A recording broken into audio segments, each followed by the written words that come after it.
Saudara dan saudari yang dikasihi Tuhan, selamat jumpa kembali dengan saya, Romo Valentinus Tejantara SCY, di rumah kita tercinta, Wisma Kencana Channel.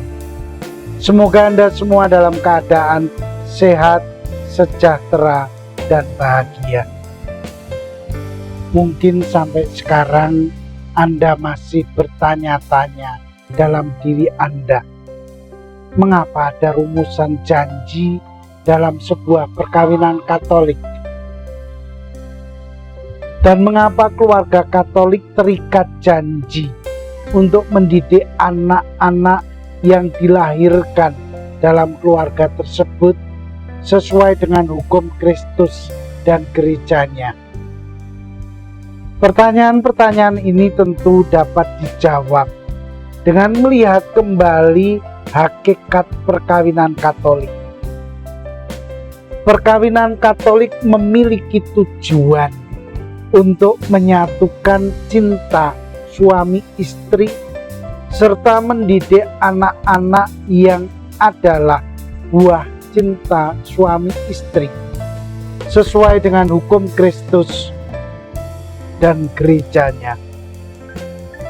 Tujuan ini adalah makna yang mengalir dari berkat sakramen perkawinan yang telah diadakan oleh Tuhan dengan menciptakan manusia sebagai pria dan wanita, serta mengutus mereka untuk membentuk keluarga demi karya penciptaan dan karya kasih-Nya.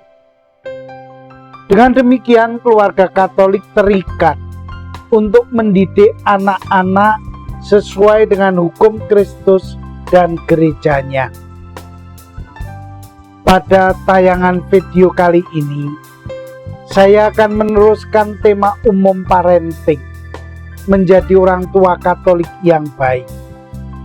Kita akan fokuskan pembicaraan mengenai pendidikan anak dari usia 7-12 tahun. Semoga tayangan video ini membantu Anda yang masih mempunyai anak-anak dalam usia balita akan tertolong untuk memahami anak-anak Anda, sehingga Anda menjadi semakin mengerti dan mengetahui apa yang akan dilakukan dalam mendidik anak-anak Anda secara Katolik. Akhirnya, selamat menyaksikan konten tayangan video ini sampai tuntas. Selamat menikmati.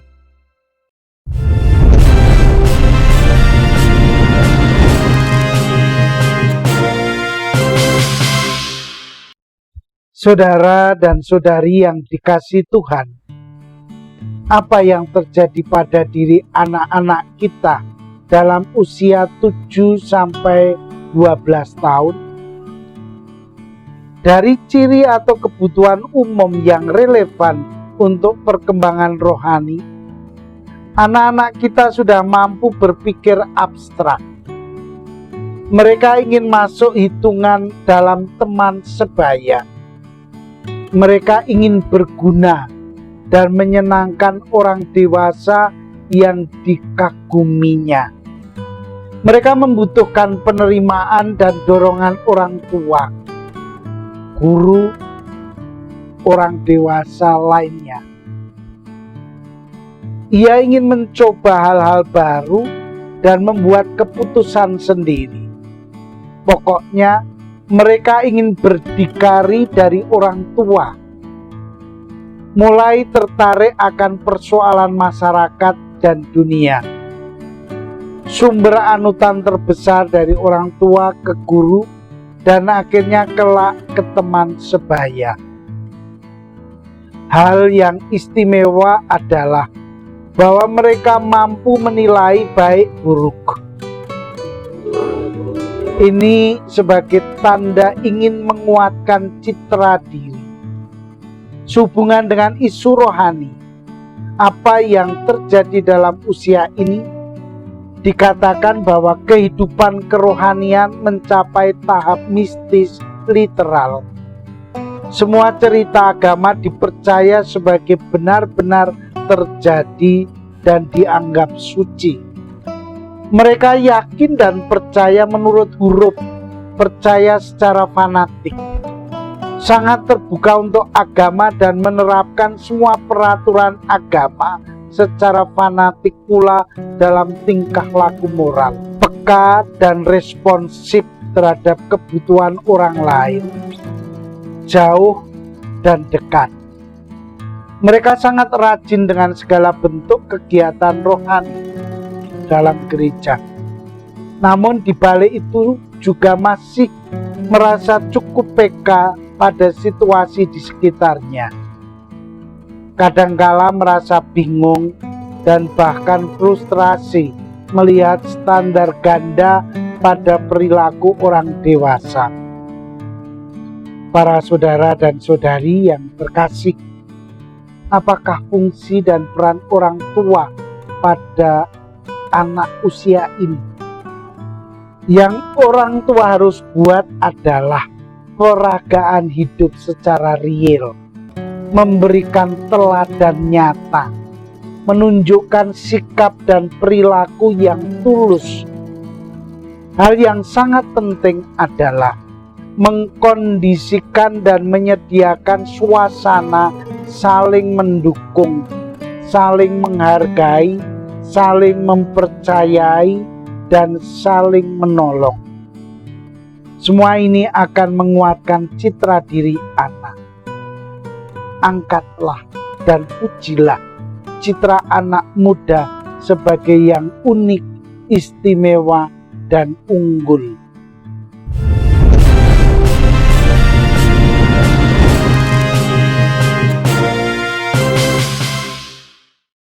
Dalam bidang isu rohani akan sangat baik orang tua sungguh memerankan panggilan imamatnya pada anak-anak mereka, terutama peran ayah atau bapak sebagai imam dalam keluarga sangat dibutuhkan.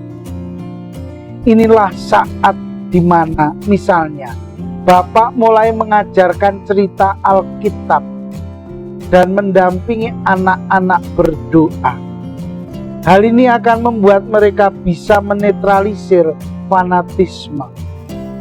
Selain itu penting juga memberi pencitraan yang benar tentang Tuhan.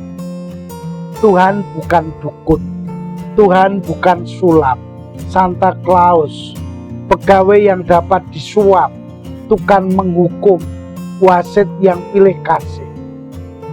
Baru pada usia inilah orang tua perlu memberi pendidikan agama secara lebih eksplisit dan formal. Sebagai penutup dari konten di sekitar parenting ini, saya hanya mau mengajak orang tua untuk meyakini hal-hal ini. Ada pepatah bahasa Latin mengatakan, nemo dat what non habet. No one can give what he or she has not. Atau lebih jelasnya saya katakan bahwa orang tidak akan memberikan apa yang dia tidak punya. Orang tua tidak mungkin memberikan cinta, mengkomunikasikan iman jika ia tidak mempunyainya. Maka diharapkan bahwa setiap calon orang tua minimal sudah damai dengan dirinya. Untuk itu setiap orang tua sudah punya modal dasar cinta yang dipertemukan mereka dengan iman yang memiliki dan semoga diyakini yang mengembangkan cinta mereka. Ingatlah, bukan tingkat pendidikan dan tingginya ilmu orang tua yang menjamin mutu pendidikan anak, tetapi kasih dan iman yang dimiliki oleh orang tua. Itulah yang diperlukan. Kita mempunyai contoh dan teladan yang sangat jelas. adalah keluarga kudus Nazaret. Kasih dan iman Bunda Maria dan Bapak Yosef yang memungkinkan pribadi Yesus tumbuh sebagai orang yang beriman mendalam dan dengan cinta yang sempurna. Lihat bagaimana Yesus hidup dan berkarya di tengah masyarakat di zamannya. Keluarga kudus Nazaret menjadi teladan keluarga Kristen dalam mendidik anak-anak mereka.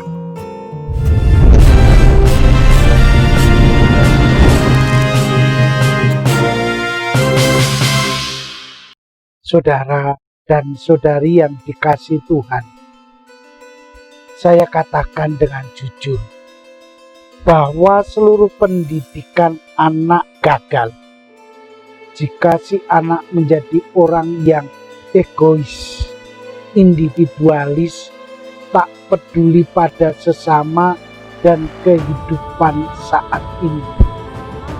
Cinta kasih dan iman menjadi modal dasar dan utama dalam mendidik anak-anak yang adalah titipan Allah ini.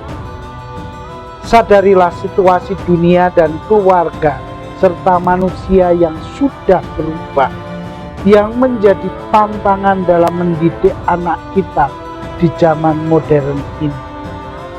Inilah situasi yang berubah dan bahkan dikatakan oleh para ahli sebagai hal yang dapat merusak keutuhan keluarga. Rumah tidak lagi menjadi pusat kegiatan keluarga.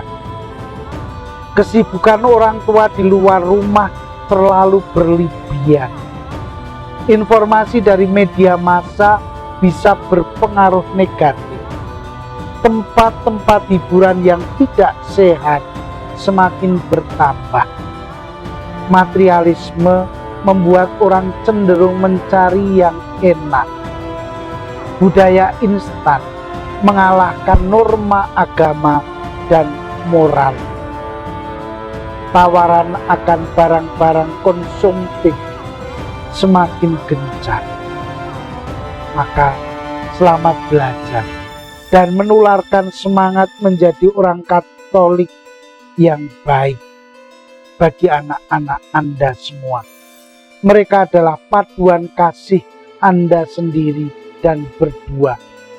Suatu saat Anda akan memetik hasil buahnya. Tuhan memberkati. Akhirnya, terima kasih banyak Anda telah menyaksikan video ini sampai tuntas. Dan terimalah salam kasih saya. Vivat Gloriesu per Cor Mariae. Hiduplah hati kudus Yesus melalui hati Bunda Maria. Amin.